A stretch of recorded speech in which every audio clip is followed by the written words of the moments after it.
que has hecho, por lo que haces y por lo que harás. Bendito sea el Señor.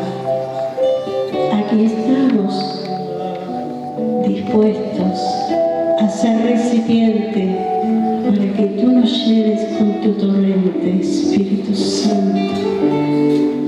Nos disponemos a que tú hagas tu obra.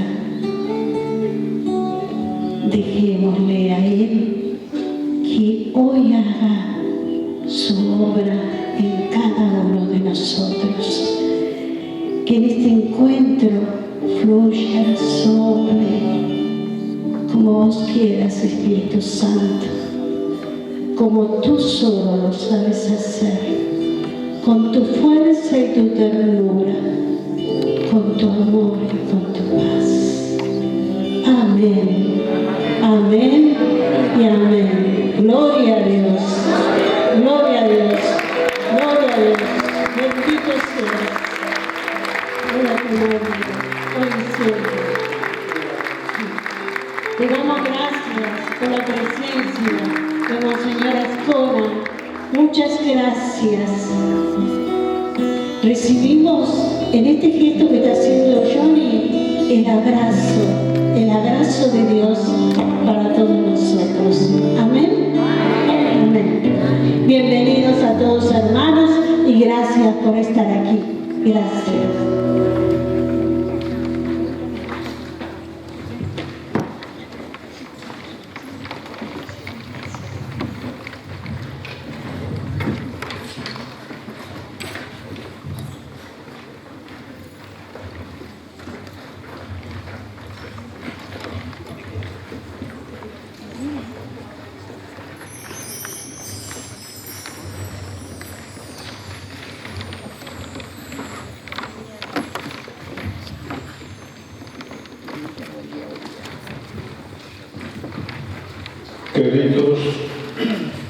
Queridos hermanos, queridas hermanas, amado Padre Catete, aquí presente, organizadores de este evento maravilloso, paz y bien.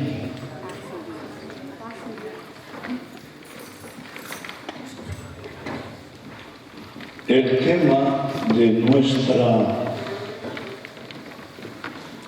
predicación es el avivamiento de nuestra fe. En el programa aparece para la tarde, pero hablando con Jorge, la lógica del día tiene que partir de aquello que es la base, que es la fe y la vida, avivamiento de la fe. Con otras palabras, las que utiliza San Juan en la primera carta como profesión de fe, que resume de modo perfecto el contenido de este avivamiento de la fe en este caminar para Pentecostés. Reza así: nosotros los cristianos hemos creído en el amor.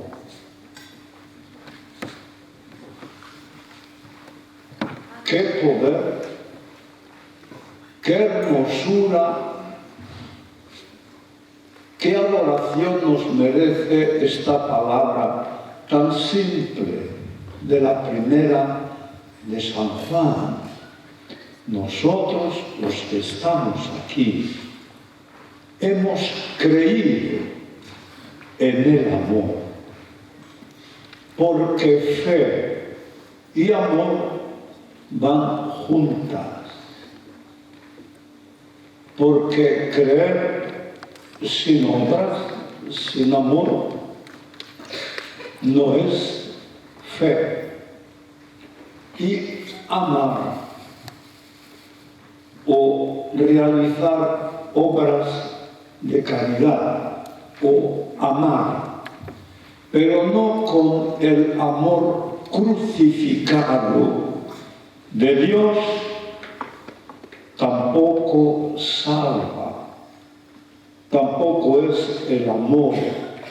Será un destello, un reflejo, una lucecita que es noble, que debe ser cultivada, pero se queda dentro de los límites de la carne y de la sangre, es decir, de las posibilidades humanas que como criatura creada por Dios desde el amor y para el amor es capaz de realizar como criatura.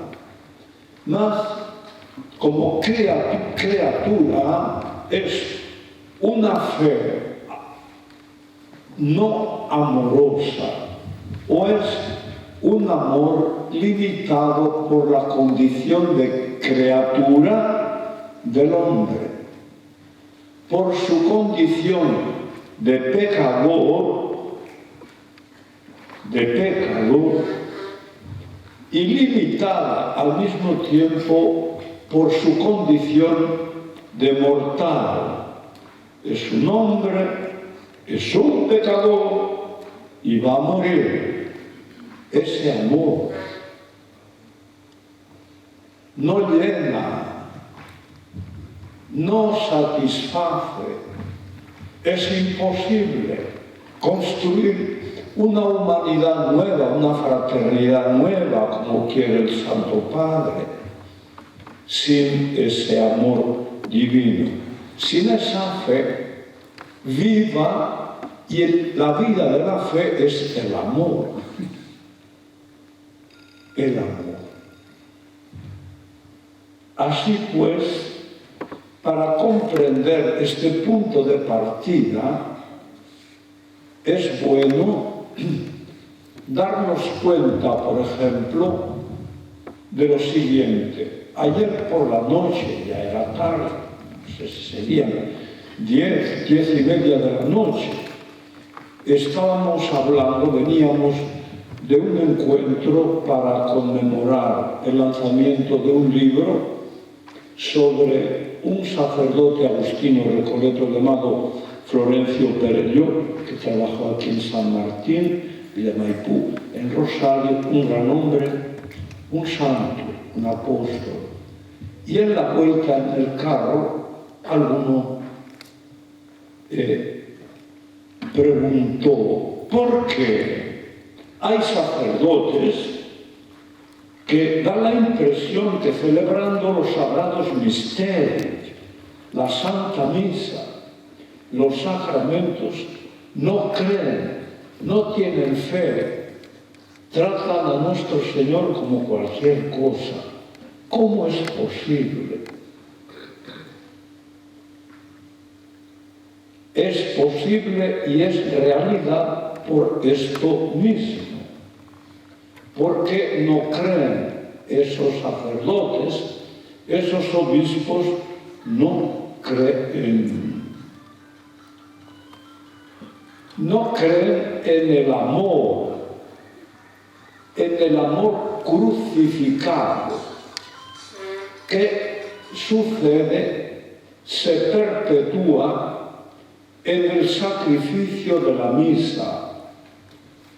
El amor divino crucificado del Calvario, de donde nace Pentecostés, de donde toma todo sentido el Pentecostés del cenáculo, del Pentecostés que vamos a celebrar dentro de poco. Porque no se cree con amor en Cristo y Cristo crucificado, despreciamos la palabra de la cruz, de hecho silenciándola. También nosotros los obispos, haciendo escritos, haciendo públicos escritos maravillosos en doctrina social, por ejemplo, o tratando de la aplicación de la psicología a la formación de los presbíteros, pero no se predica la cruz de Cristo, que es el amor de Dios crucificado como acontecimiento, como un perpetuo Viernes Santo que se perpetúa a través de los siglos de muchas maneras, pero sobre todo en el santo sacrificio de la misa. Si no se cree en el amor, tanto amó Dios al mundo, que le entregó a la muerte de cruz a su propio Hijo. ¿Cómo se va a celebrar ese amor crucificado? En el misterio de la Eucaristía, en el banquete del amor, de la ternura, de la intimidad de los amigos. ¿Con qué deseo tan grande he deseado comer esta Pascua con ustedes antes de morir? Porque ya no la comeré hasta que llegue el reino, hasta que la coma con ustedes cuando venga el reino, que es el reino que ya estaba sucediendo, esa venida central, ya estaba comenzando la pasión. Y la resurrección, eso es la misa. ¿Con qué deseo tan ardiente? Él desea que nosotros celebremos la Eucaristía diariamente. También el laico, que puede decir, pero yo tengo mucho trabajo, y además de trabajar, sobre todo si es joven, tengo que estudiar en la universidad, tengo que prepararme.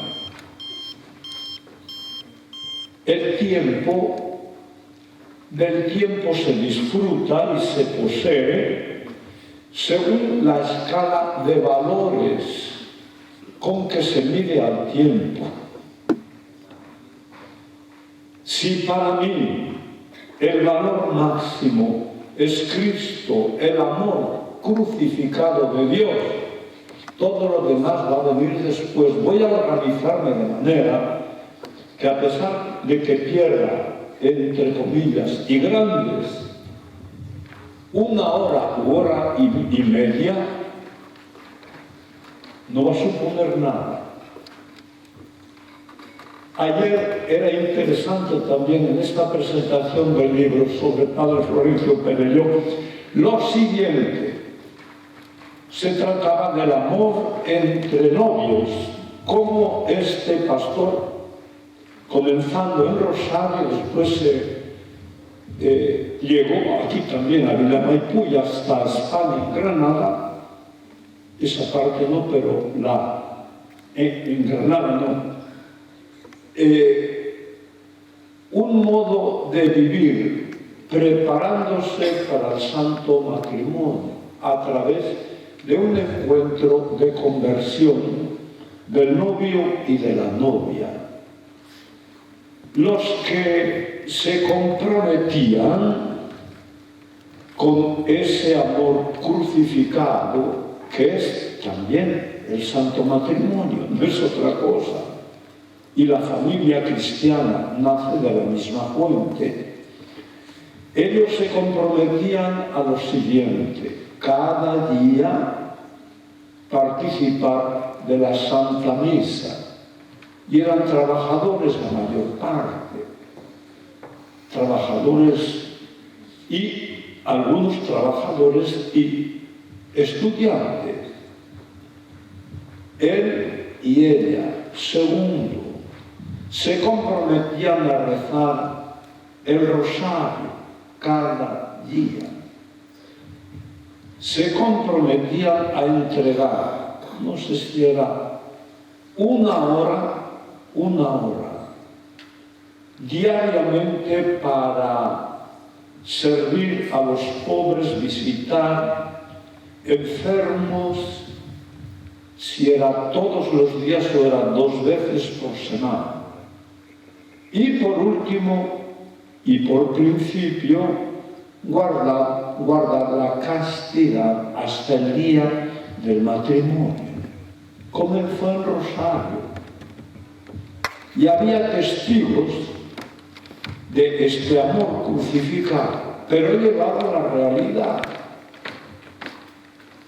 Es un primer cuestionamiento que nos hace pensar. Pentecostés, como experiencia del derramamiento del amor de Dios en nuestros corazones por el Espíritu Santo que nos fue dado, tiene consecuencias en tiempo, en espacio, en prioridades, en opciones. Por ejemplo, si la falta de fe en sacerdotes y obispos, porque tal vez alguno de ustedes se escandalice, pero es así, los padres, algunos padres no tienen fe, o algunos obispos, o algunos cardenales. Para que no sea mi impresión, voy a citar unas palabras del Santo Padre. El Papa Francisco el año pasado, en Roma, mes de marzo, abril, el año pasado, que con ocasión de un simposio sobre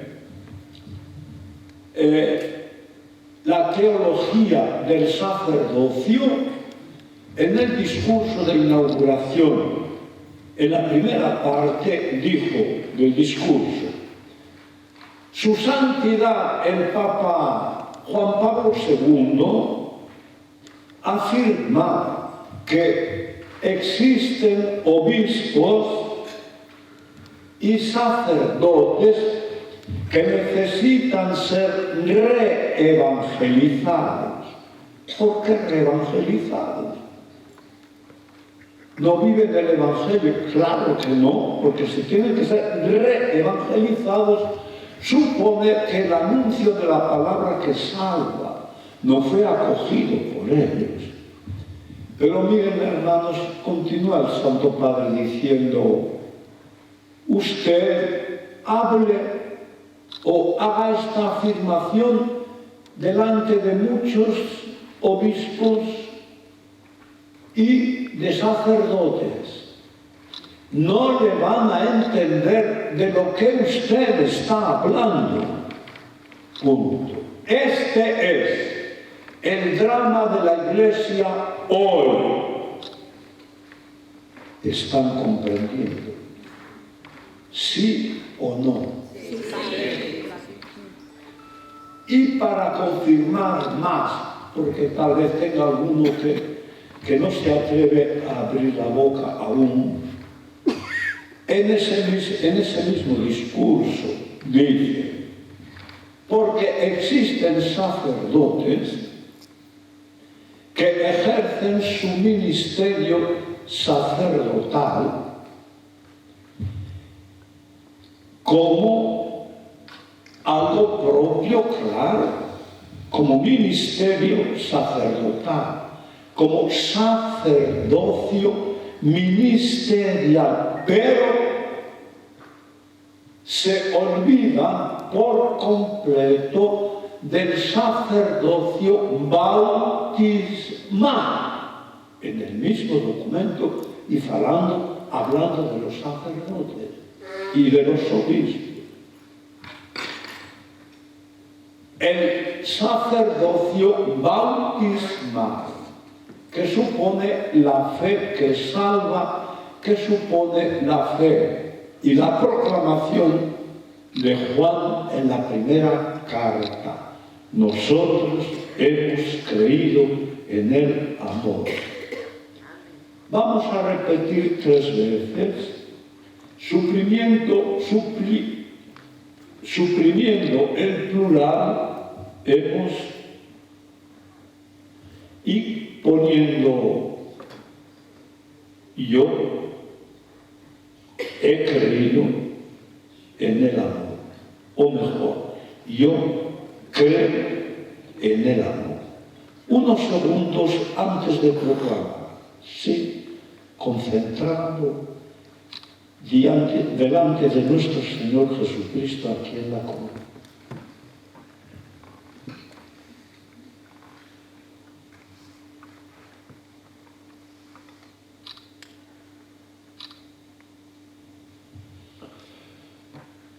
Proclamemos, hermanos y hermanas, yo creo en el amor.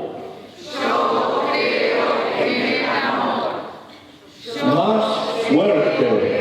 Yo creo en el amor. Más fuerte. Yo creo en el amor. Amén. Amén. Aleluya. Aleluya. Porque si creemos es para alabar a Dios. Es la confesión de la fe, como habla San Agustín en el comienzo de las confesiones. La confesión de la fe, la proclamación de la fe. Que nace de la proclamación, de la confesión de los pecados. Yo no puedo tener fe si no me reconozco pecador. Y si no me reconozco pecador, amado, no hay salvación. Por eso, la proclamación de la fe siempre es gozosa, siempre es pascual, siempre es vibrante, siempre toca toda la personalidad humana. Hemos creído en el amor. Agustín, la confesión de la fe, que incluye la confesión de los pecados y tercero, la confesión de la alabanza, que nace de la experiencia del amor, de la fe que ama. Repito, confesión de la fe, confesión de los pecados, confesión de la alabanza. Por eso, ahora me estoy recordando que ahí arriba estábamos hablando sobre amén, alguno dijo amén, y yo simplemente dije sí, amén, aleluya, porque todo el libro del Apocalipsis está sobre estas columnas, amén y aleluya. Resumiendo, la confesión de la fe, amén, y el aleluya, la alabanza, y en medio el reconocimiento de los pecados desde el amor que Dios me tiene. ¿Estamos comprendiendo? Sí, Padre. A partir de ahí, comprendiendo por qué hay sacerdotes y obispos que celebran de cualquier forma, aplíquense a ustedes, queridos hermanos laicos, esta verdad. ¿Hasta qué punto? Celebrando los sagrados misterios, yo, de verdad, creo en el amor que está aconteciendo delante de mí. El amor divino crucificado. Piense. Y no como un sistema así de oratoria que estoy utilizando, no, en la presencia del crucificado. Y aquello que proyectamos y nos cuestionamos sobre sacerdotes, obispos y el Santo Padre, tiene que pasar por nuestro corazón, por un corazón contrito y arrepentido, un corazón que cree amorosamente. Y ahí el padre prevaricador, perverso, y el obispo de conducta inconfesable, y el Santo Padre en sus debilidades, algunas grandes, lo acogeremos con amor, con amor, no despreciaremos. ¿Pero por qué? Porque yo mismo he sido un pecador, no un. Pablo decía, yo soy el mayor pecador del mundo, de la humanidad, porque he perseguido a Cristo Jesús. Y tu hermana, no has perseguido a Cristo Jesús nunca, nunca. Hermano, no has traicionado a Jesús nunca, nunca.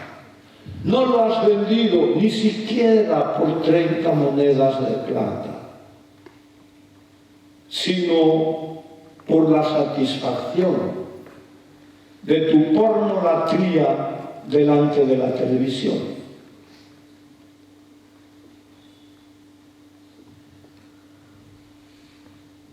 Si pasamos a este punto de la unidad de la Iglesia,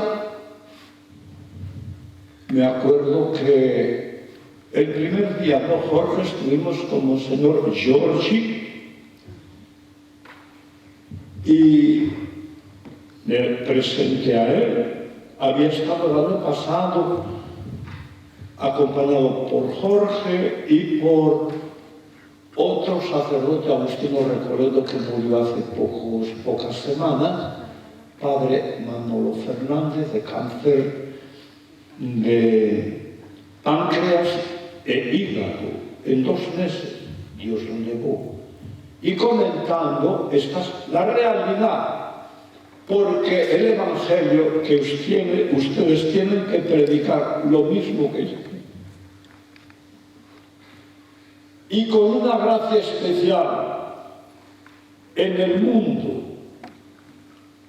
en la secularidad de su vocación de laicos, como profetas, como sacerdotes y como reyes que sirven hasta la muerte en el servicio como Jesucristo, conversando sobre el punto unidad, él decía, es un grave problema en la Iglesia, aquí en Argentina. Y ponía, cuando hicimos la visita a Dublín al Santo Padre, yo traje estampas del Santo Padre. Y había algunos y algunas que yo entregaba la estampa del Santo Padre y la rechazaba. No quiero saber nada con este Papa. No. Eso es realidad entre nosotros. Pero, ¿a qué se debe? ¿A qué se debe esa ruptura de la unidad? Se debe precisamente a que no creemos en el amor de Dios crucificado. Por ejemplo, en la primera carta a los Corintios, en Corinto, que sucedía lo que acontece aquí en Buenos Aires. Por lo que estoy viendo, yo no solo a Monseñor Giorgi. Unos predican diciendo que siguen a Cefas, a Pedro, otros que siguen a Pablo. Unos dicen que no ha habido en toda la historia un papa como el Papa Francisco. Y otros dicen, no, mucho mejor era un teólogo de primera línea, hasta un pensador del siglo XX, comienzo del XXI, como no ha habido. Otro, no, fue San Juan Pablo II, eso sí. No, que fue el Papa San Pablo y por ahí va. Y otros, dice Pablo, siguen a Apolo, y Apolo era un catequista eminente que arrastraba a las multitudes en Corinto, y otros siguen a Cristo. No sabemos quién era este Cristo, si era nuestro Señor o era algún miembro de la comunidad eminente que llevaba este nombre. Lo que hace Pablo para regenerar, para reunificar, para recoger lo que está perdido. Y ahí tenemos que aprender, querida Renovación Carismática Católica, a recoger a los hermanos que han salido del rebaño. En el Brasil, a partir del coronavirus, ha habido una desistencia muy grande en los grupos de oración, que eran numerosísimos. Solo en el estado de San Pablo había 4.000 grupos de oración fervientes. Parece que aquí ha sucedido lo mismo. O han dejado o han entrado en otros. Bueno, ¿cómo hacer para traer a la unidad, a vivir la unidad a través del amor crucificado? Porque en ese mismo capítulo primero dice Pablo, Cristo está dividido. Cristo está descuartizado. Porque eso es la división de la Iglesia. Descuartizar a Jesucristo, al Hijo de Dios hecho hombre, en las entrañas de la Santísima Virgen María. Y continúa preguntando a los corintios y preguntando por mi boca a cada uno de ustedes: ¿acaso Pablo fue crucificado por ustedes? Estrictamente, el primer capítulo, pueden leer. Pablo no fue crucificado por ninguno de nosotros, tampoco el Santo Padre, tampoco tu obispo fue crucificado por ti. Tú no sigues al Papa por ser Francisco, tú lo sigues por el ministerio petrino que ha recibido de nuestro Señor Jesucristo. Pero si ese no es nuestro Señor Jesucristo, no lo amas, no crees en el amor de Cristo, designando al Santo Padre Papa Francisco como piedra visible de la Iglesia, estás perdido. Es posible que cuando venga el obispo, un obispo o cualquier otra persona a ofrecerte, por ejemplo, una estampa del Santo Padre, digas, no quiero su estampa. ¿Acaso el Santo Padre ha muerto por alguno de nosotros? No. Y continúa diciendo, ¿acaso alguno de ustedes fue bautizado por mí, Pablo? Estamos hablando de la unidad, antes de la fe celebrada en el sacramento, ahora de la unidad eclesial, donde es necesaria de nuevo esa fe que ama, ¿Acaso Pablo fue bautizado por ustedes, por alguno de ustedes? No, solamente me acuerdo que bauticé a algunos de la familia de Estéfanas, porque Cristo no me envió a bautizar. Tú puedes decir eso como laico, no te ha enviado a bautizar a nadie, a no ser que sea un caso de necesidad. sino a predicar.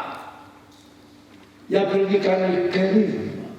Y a predicar ese amor crucificado.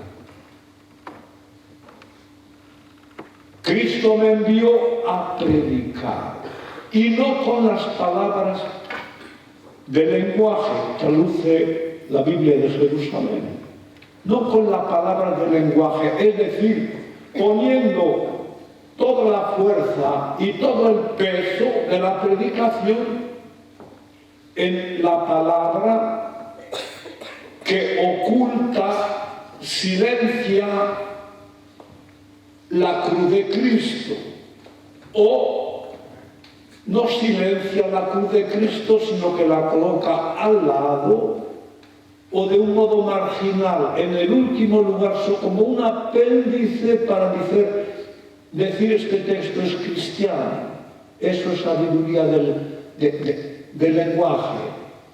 O es poner toda la confianza en el arte oratoria o en un curso de comunicación para la transmisión de la fe, colocando en los medios de comunicación la esperanza y la fe de que así se van a convertir, la fe va a surgir o va a ser fortalecida. No. ¿Por qué dice Pablo? Porque no quiero esterilizar, castrar la cruz de Cristo. En nuestras pastorales, en la catequesis, dentro de los grupos de oración de renovación carismática, ¿cómo se habla de Cristo crucificado? O si se habla, o de vez en cuando, se da por supuesto esta fe que ama. ¿O estamos ciegos dentro de los grupos de renovación? Porque si hubiese este amor crucificado, la experiencia del Espíritu, el bautismo con Espíritu Santo, porque estamos hablando negativamente de aquello que no es el bautismo con Espíritu Santo, y por tanto aquello que no es renovación carismática católica, y por tanto hablando de aquello que no es ser cristiano.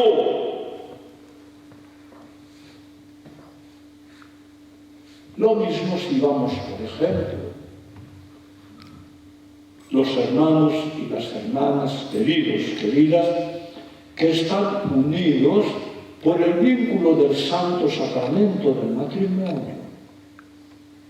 Cuando Pablo, con aquella majestad del apóstol, dice, hablando del matrimonio, de esa comunidad de vida y de amor entre un hombre y una mujer, dice simplemente, maridos, amen a sus mujeres, a sus esposas. Amen, solo. Pero, ¿qué amor? ¿Qué amor? Como Cristo amó a su iglesia apasionadamente. Es un pequeño examen de conciencia para los hermanos y las hermanas casadas.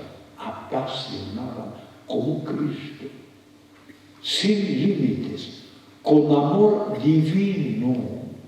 La realidad humana maravillosa, como es la relación, el encuentro y la comunión plena entre un hombre y una mujer. Y continúa Pablo aún especificando y aplicando el santo sacramento del matrimonio. Como Cristo amó a su iglesia, entregándose por ella. La palabra entregarse en el Nuevo Testamento significa entregarse el significado principal que tiene otros, hasta la muerte, entregándose hasta la muerte. ¿Para qué? Para hacerla bella, hermosa, sin arrugas, joven, sin manchas, pura. Se entregó. El marido tiene que amar así. La capacidad, el don que recibe de Dios con el bautismo en el Espíritu Santo o por ser cristiano, en el propio sacramento del matrimonio, es ese: poder entregarse, renunciar a sí mismo para que la otra o el otro viva plenamente.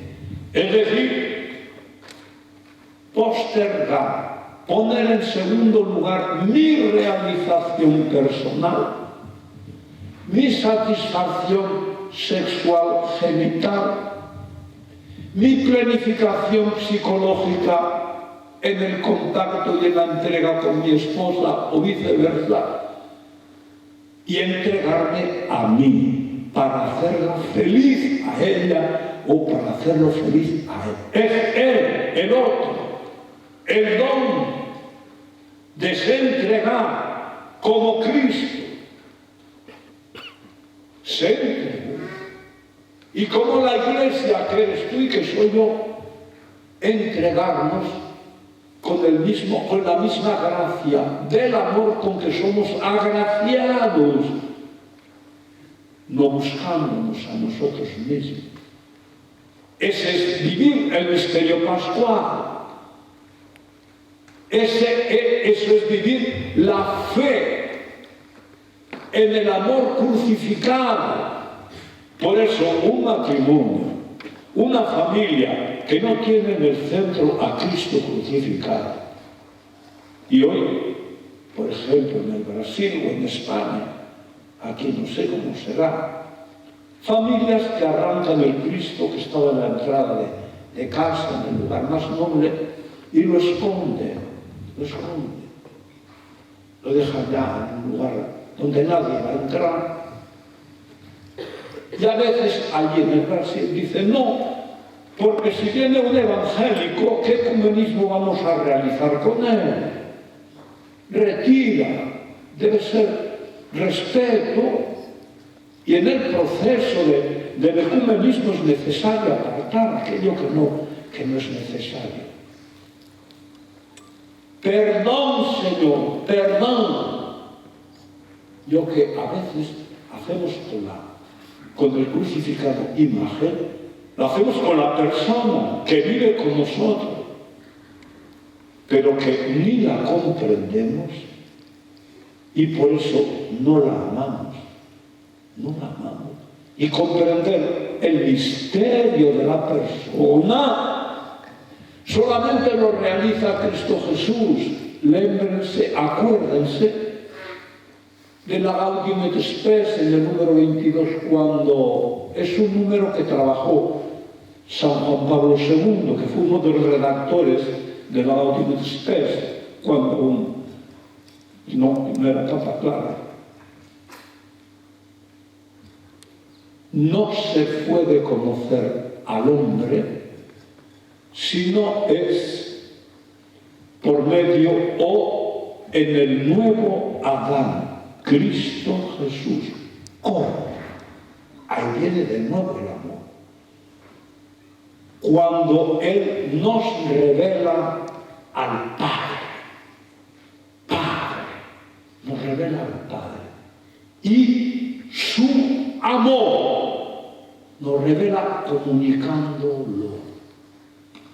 Y la altísima vocación del hombre, que es a ser participante de la naturaleza divina, como dice San Pedro en la segunda carta.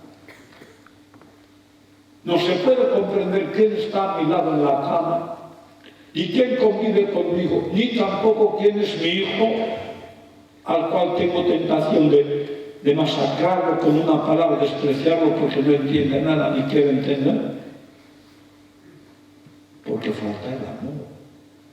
Y falta el amor porque falta la fe en el amor crucificado. Y lo mismo sucede con jóvenes, aquí hay jóvenes, algunos. El noviazgo o el namoro, que se dice en portugués, namoro, aquí es lo mismo. Bueno, es igual. Quienes tienen relación de amistad, un chico y una chica, pero no tienen compromiso de novios aún, etc. El amor, la fe que ama. Cuando en la primera carta a los Corintios Pablo nos habla diciendo, en un contexto como el de Corinto, sabemos que Corinto era una ciudad que en la antigüedad era conocida por su relajamiento, por sus excesos sexuales. De manera que existía un verbo en griego korinziasai que designaba un comportamiento semejante a aquel que tenían los corintios y las corintias en el área de la sexualidad. Ahí ya sabemos, Pablo habla de la fe. Vosotros fuisteis antes homosexuales, declarados y asumidos. Erais lésbicas. 4 términos se emplea Pablo que se refiere a sodomita, se refiere a homoafectivo, diríamos hoy, etc. Ladrones, corazón lleno de venganza, borrachos. Pero eso erais antes. Ahora habéis sido lavados, el bautismo, el nuevo nacimiento. El que era homosexual dejaba de ser homosexual. Podemos decir, pero preguntarnos, pero bueno, si era un homosexual así profundo, digamos, sí, también es ellos. Y también ellas, lésbicas, también. Por el poder del amor de Cristo, bautizados, lavados, bautismo, justificados, delante de Dios hechos justos por la fe, santificados santos, como María Magdalena, 7 demonios fuera.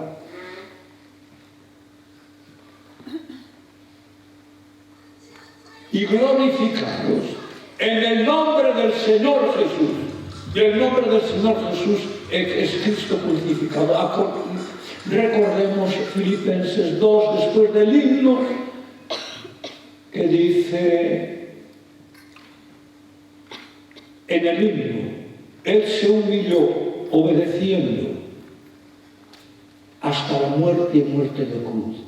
Por eso Dios lo exaltó y lo levantó, dándole el nombre sobre todo nombre. En el nombre de Jesús fuisteis bautizados.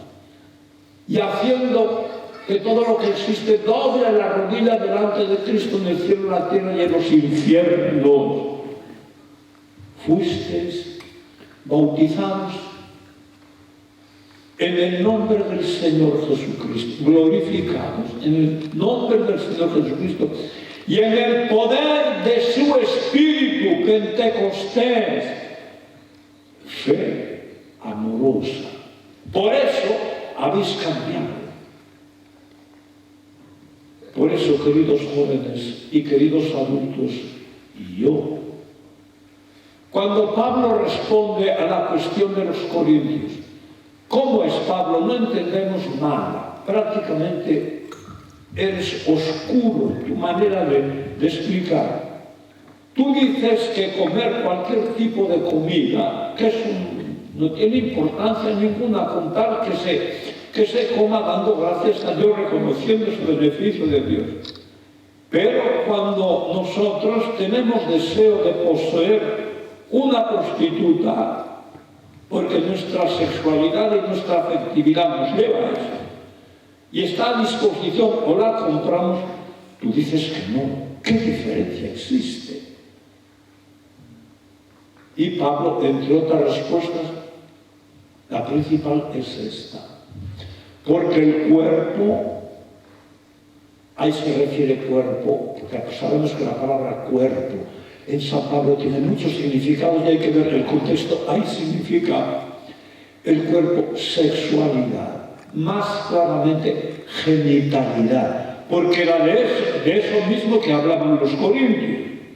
El cuerpo, involucrando todos esos sentidos, afectivo, emocional, sexual, genital, es para el Señor. Y el Señor no es Dios Padre, ni es Dios Espíritu Santo, es Jesús de Nazaret, es para Él. Existe una relación amorosa, así como en el capítulo 7 de esta primera a los Corintios y en Efesios 5, dice, la mujer no se pertenece a sí misma, pertenece al marido. Y el marido no se pertenece a sí mismo, pertenece a la mujer. Lo mismo en Cristo. Cuando ahí Pablo dice que vuestra genitalidad, la mía, vuestra sexualidad, afectividad, sexualidad de un modo integral, no es para ti, es para Cristo. En una relación esponsal, lo que supone la experiencia de la fe amorosa. De nuevo, hemos creído en el amor. Revivificar, vivificar la fe. También en todos los niveles de la existencia humana estamos puntuando algunos, es necesario, de todas formas, creer en el amor. También en los niveles de la afectividad, como las personas consagradas, exactamente igual.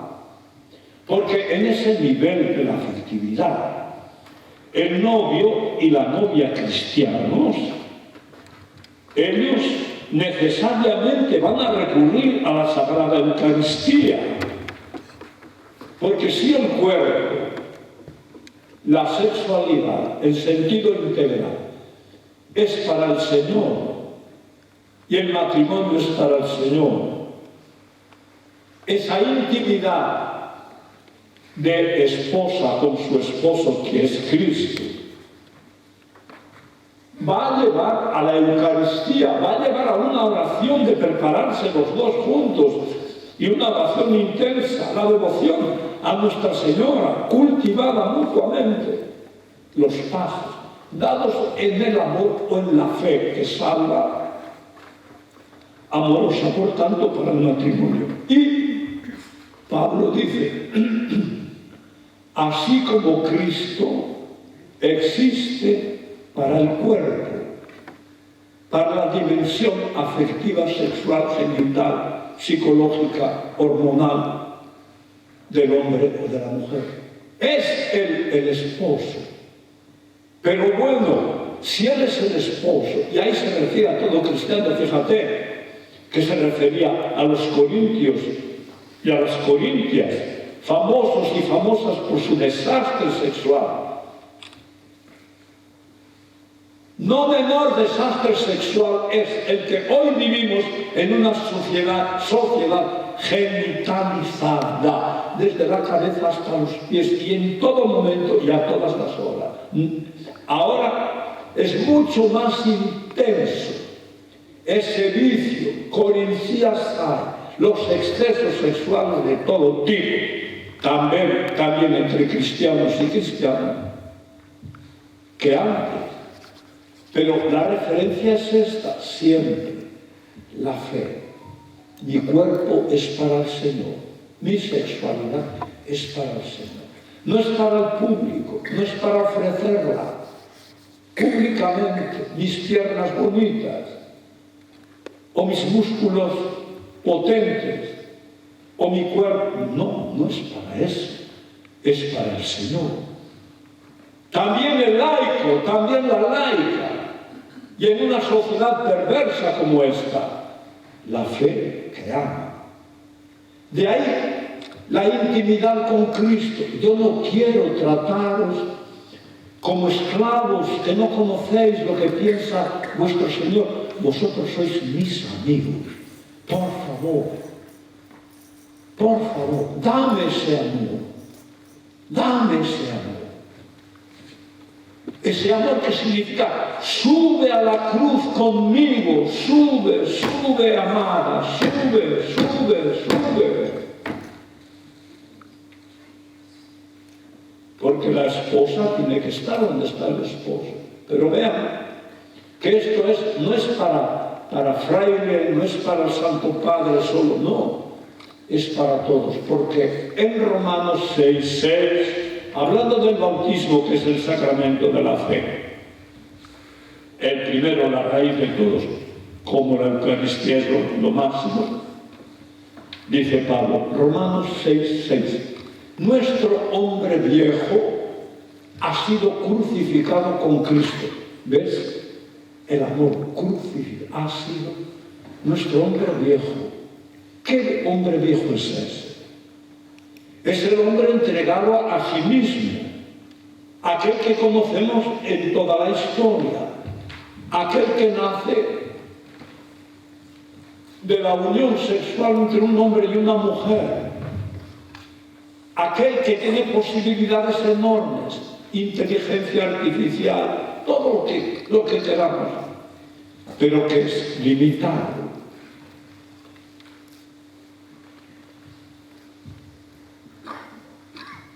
El hombre, pues, la mujer, en la perspectiva de Cristo, en la perspectiva del bautismo, el hombre viejo es aquel que está debajo del pecado, aquel que es esclavo. Como dice Juan en el capítulo 8, aquel que comete pecado es esclavo del pecado. Ese hombre viejo que estaba esclavo del pecado ha terminado, ha sido crucificado por Cristo, crucificado con Cristo. De manera que el cuerpo de pecado, otra vez aparece la palabra cuerpo en Romanos 6:6b. ¿Cuerpo de pecado qué es? Que el pecado no es un sentimiento, una emoción, un estado psicológico, es una realidad de desgracia que se estructura y cristaliza en realidades externas. Por ejemplo, en una ley abortista, estructurar el pecado en una ley que se debe a personas que han pecado personalmente votando por esa ley y que se estructura, se cristaliza ahí por decenios y decenios hasta que no sea arrancada. O lo que ha sucedido tal vez con algún hermano aquí que ha sido abusado sexualmente cuando tenía 5, 7, 10, 11 años. Marcó, cristalizó, se estructuró en la personalidad. De manera que la renovación, cuando se habla de curación o de sanación interior, es esto. Pero la sanación interior, lo que se haga, siempre será menos de aquello que es. ¿Qué significa? Que lo que se haga es menos de aquello que es. Que el cristiano, como dice ahí, que está crucificado, que existe como un crucificado con Cristo, esa es su existencia.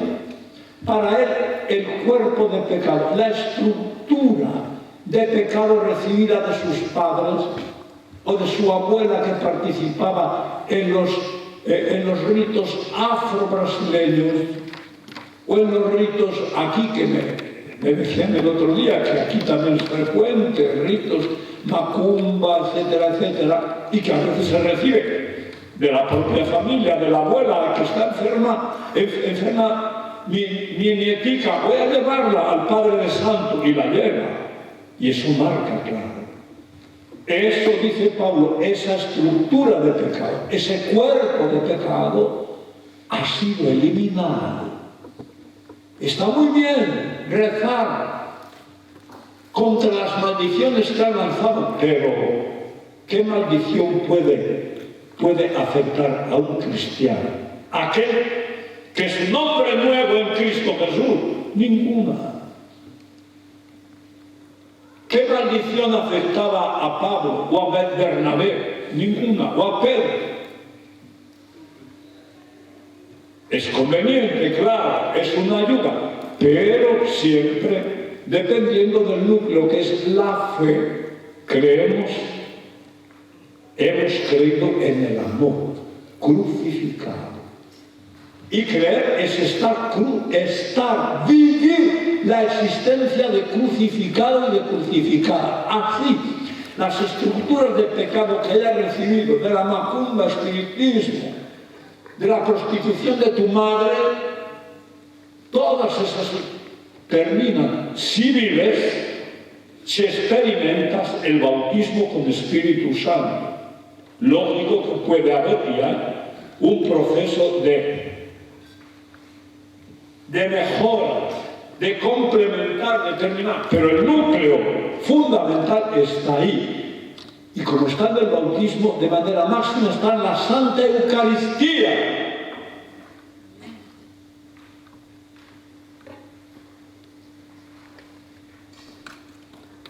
Crucificados con Cristo, el hombre viejo, la estructura de pecado de nuestra existencia, formada por herencia, por familia, por sociedad, por la cultura. Si está descristianizada como la nuestra, como en España, todo eso que nos marca queda muerto, queda eliminado. Tercero, dentro de Romanos 6:6, tercero, qué belleza, para que así no tengáis que volver a pecar otra vez. Para que así, estando crucificados con Cristo, no tengáis que volver a pecar otra vez. No es maravilloso, no es para cantar, no es para decir gloria, gloria, soy libre. Cuando Pablo decía, ha sido para la libertad que Cristo nos libertó en Gálatas 5:1, para la libertad. Libre de la vergüenza de caer en pecado, de masturbarme, de la pornografía que no la suelto y soy una mujer casada y no sé qué hacer. Pornografía. ¿Y cuántos padres también? Tengo que terminar, ¿no? Entonces vamos a terminar. Bien. No. Hace bien. Usted está amando a todos nosotros y a mí también. Con certeza. Porque ha hecho un grande sacrificio. Gracias. Terminamos, pues, buscando esa fe amorosa. Y volvemos a Cristo crucificado. Él me amó y se entregó por mí. Estoy crucificado con Cristo. Gálatas 2. Estoy vivo, crucificado con Cristo. Apasionémonos, hermanos, hermanas. Vivir crucificados con Cristo es creer en el amor, amar al amor. San Francisco decía, lloraba, y el amor no es amado, Jesús. Ahí está el amor. Vamos a apasionarnos, hermanos, sean de la renovación o no sean. Amar al crucificado. Nosotros hemos creído en el amor, crucificado con Cristo. Ya no es Jorge el que vive, es Cristo que vive en Jorge. No es Estela, su esposa, la que vive, es Cristo en ella. Y eso es verdad. Amén. Eso es verdad. Es Cristo que vive en Jorge, Cristo que vive en Estela. Ahí se puede comprender lo que decíamos del matrimonio y todo lo que estamos explicando completamente. Y la vida presente en este mundo, Penusham, decimos en portugués, yo la vivo por la fe en el Hijo de Dios que me amó. ¡Aleluya! ¡Aleluya! Que me amó y se entregó por mí. Por mí. Por todos nosotros. Punto. Yo, dice Pablo, no anulo la gracia de Cristo, porque la gracia es el amor en el acontecimiento del Calvario y de la resurrección. A ti, Jesús, Hijo de Dios vivo, nuestro Salvador, nuestro Rey, nuestro abanderado, a ti la honra, a ti la gloria, el poder, ahora y por siempre. Amén y amén.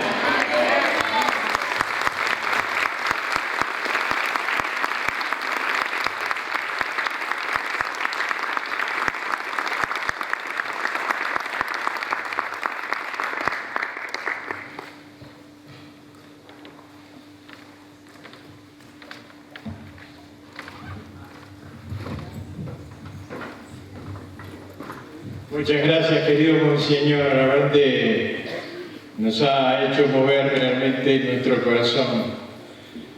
Ahora vamos mientras reflexionamos un poquito las cosas, vamos a ir tomando un break muy breve porque estamos un poco atrasados con el horario.